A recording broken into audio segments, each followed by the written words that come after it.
दोस्तों अब मनुवादी ताकतें पूरी तरह से घबरा चुकी है। यूजीसी के बाद अब इनका अगला निशाना है एससी एसटी एक्ट। जी हां दोस्तों, अब मनुवादी सोच वाले लोग खुलेआम ऐलान कर रहे हैं कि वो देश भर में आंदोलन करेंगे और एससी एसटी एक्ट को खत्म कराएंगे। दोस्तों हम सबको ये बात अच्छे से समझनी होगी कि दलितों को जो एससी एसटी आरक्षण मिला है, जो एससी एसटी एक्ट मिला है, वो किसी की दया नहीं है, वो खैरात नहीं है, ये अधिकार है जो उन्हें भारत का संविधान देता है। लेकिन जैसे जैसे दलित समाज आगे बढ़ रहा है, जैसे जैसे दलित युवा बड़े बड़े पर्दों पर पहुंच रहे हैं, जैसे जैसे वो ऊंची कुर्सियों पर बैठने का हक मांग रहे हैं, वैसे वैसे मनुवादी ताकतों के पेट में दर्द शुरू हो गया है। दोस्तों एससी एसटी एक्ट दलित समाज की सबसे बड़ी ढाल है, सबसे बड़ी ताकत है जो उन्हें सिस्टम के भीतर सुरक्षा देता है।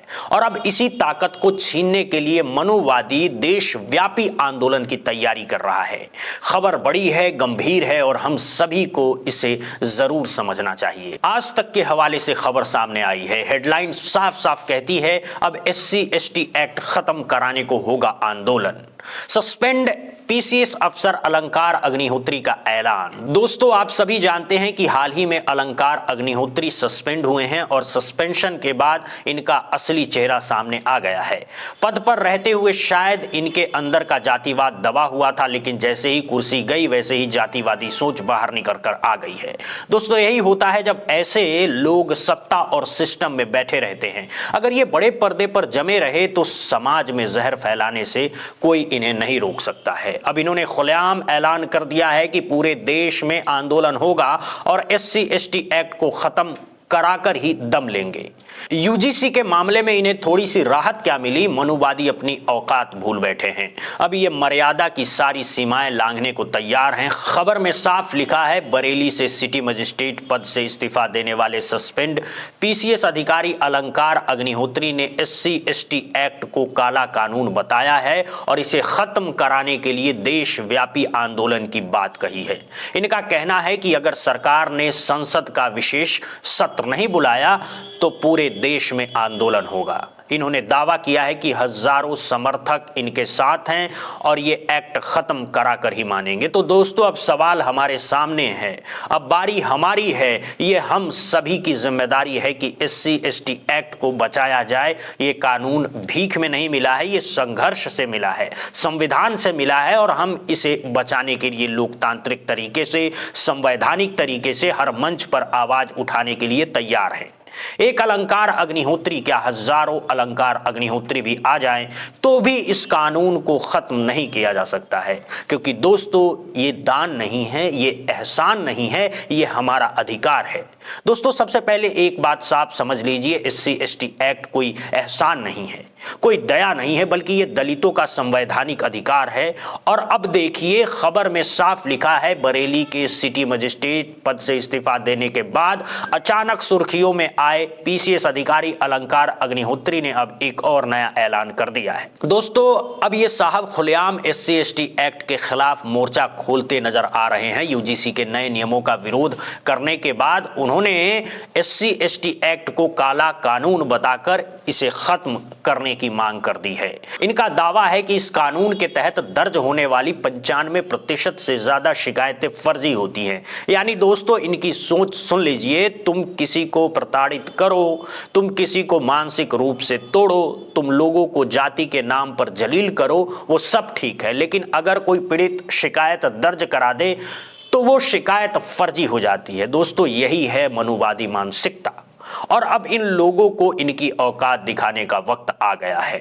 जब अलंकार अग्निहोत्री भरे मन से ये कह सकता है कि पूरे देश में आंदोलन करेंगे, देशव्यापी आंदोलन होगा और एससी एसटी एक्ट को खत्म करेंगे, तो मैं भी साफ कहना चाहता हूं, सुन लो अग्निहोत्री, अगर तुम आंदोलन कर सकते हो तो दलितों, पिछड़ों और आदिवासियों को कमजोर समझने की गलती मत करना। हर वो दलित जो पीड़ित है, जो अपमानित है, जो कुचला गया है, वो सब सड़क पर उतरेंगे। और याद रखना, तुम्हारी भीड़, तुम्हारी फौज उनके सामने कहीं नहीं टिक पाएगी। दोस्तों खबर में आगे लिखा है इस्तीफा देने के बाद अलंकार अग्निहोत्री पहली बार अपने गृह जनपद कानपुर पहुंचे। परिजनों से मिलने के बाद मीडिया से बातचीत में इन्होंने कहा कि सामान्य वर्ग, ओबीसी और कई अन्य समुदायों के लोग SC ST कानून की वजह से भय और मानसिक तनाव में जी रहे हैं। अलंकार का कहना है कि जनप्रतिनिधि इस मुद्दे पर इसीलिए चुप है क्योंकि उन्हें जांच एजेंसियों का डर सता रहा है। इतना ही नहीं दोस्तों, अलंकार अग्निहोत्री ने सीधा अल्टीमेटम दे दिया है। उन्होंने कहा है कि अगर सरकार ने एक तय समय के भीतर SC ST एक्ट को खत्म करने के लिए संसद का विशेष सत्र नहीं बुलाया तो देशव्यापी आंदोलन शुरू किया जाएगा। उनका कहना है कि आंदोलन से पहले सरकार को 7 दिन का समय दिया जाएगा। इनका दावा है कि देश भर के छोटे बड़े करीब 1.5 से 2,000 संगठन पहले से उनके संपर्क में हैं और बिना किसी पार्टी या औपचारिक संगठन के भी बड़ा आंदोलन खड़ा किया जा सकता है। दोस्तों आगे लिखा है, अपने निलंबन और इस्तीफे के बाद पहली बार खुलकर सामने आए अलंकार अग्निहोत्री ने कहा कि अब वो प्रशासनिक सिस्टम का हिस्सा नहीं है, इसीलिए बेझिझक अपनी बात रख रहे हैं। उनका दावा है कि देश में जो कुछ हो रहा है वो किसी एक कानून तक सीमित नहीं है, बल्कि एक सोची समझी और सुनियोजित साजिश है।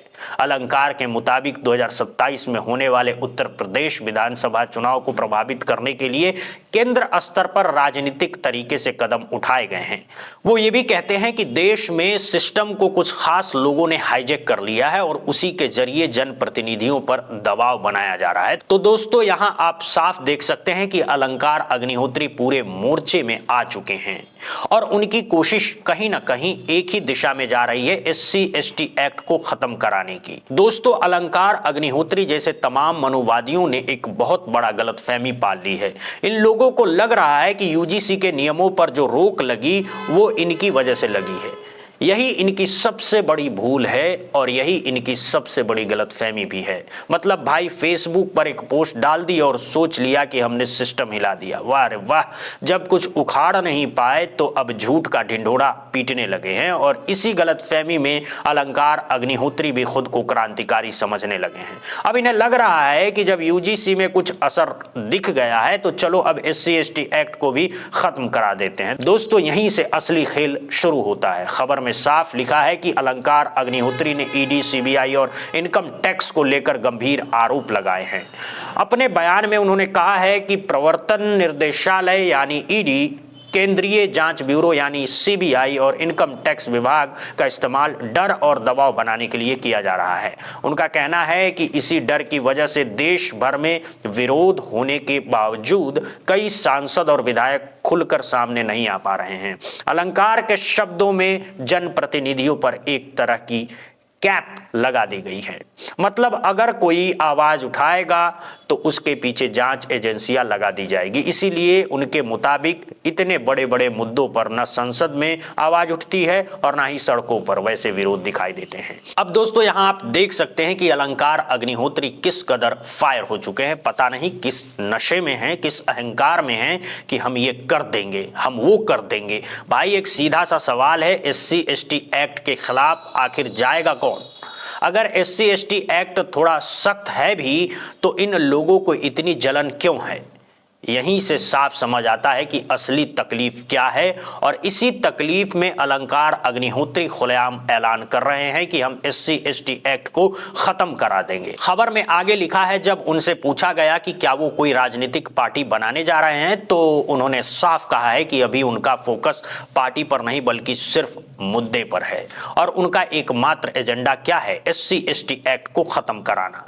उन्होंने कहा है कि लोकतांत्रिक तरीके से उनकी मांग मान ली जाती है तो आंदोलन की जरूरत नहीं पड़ेगी, लेकिन अगर ऐसा नहीं हुआ तो देश भर के लोग दिल्ली की ओर कूच करेंगे। अपने बयान के अंत में अलंकार ने यह भी कहा है कि उन्हें किसी तरह का डर नहीं है। उन्होंने ऐतिहासिक आंदोलनों और क्रांतिकारियों का जिक्र करते हुए कहा है कि अगर जरूरत पड़ी तो दांडी मार्च जैसे आंदोलन से भी पीछे नहीं हटेंगे। उनके मुताबिक ये लड़ाई सिर्फ एक कानून की नहीं बल्कि व्यवस्था और लोकतंत्र की है। तो दोस्तों यहां साफ दिख रहा है कि अलंकार अग्निहोत्री पूरे जोश में हैं, पूरे उबाल में है, लेकिन सच्चाई ये है कि ये उबाल ज्यादा दिन टिकने वाला नहीं है, क्योंकि भाई SC ST एक्ट कोई सड़क का कानून नहीं है कि कोई आकर उस पर रोक लगा देगा। ये संविधान से मिला अधिकार है और इसे कोई भी इतनी आसानी से छीन नहीं सकता। अब ये लोग उपद्रव करेंगे, घोषणाएं करेंगे, नारे लगाएंगे, देखते हैं कितना दूर तक जाते हैं। बाकी दोस्तों आपकी इस पूरे मामले पर क्या राय है कमेंट करके जरूर बताइएगा। वीडियो को लाइक करें, शेयर करें और अगर चैनल पर नए हैं तो सब्सक्राइब करके सपोर्ट जरूर कीजिए। मिलते हैं अगली वीडियो में, तब तक के लिए बहुत बहुत शुक्रिया, बहुत बहुत धन्यवाद दोस्तों।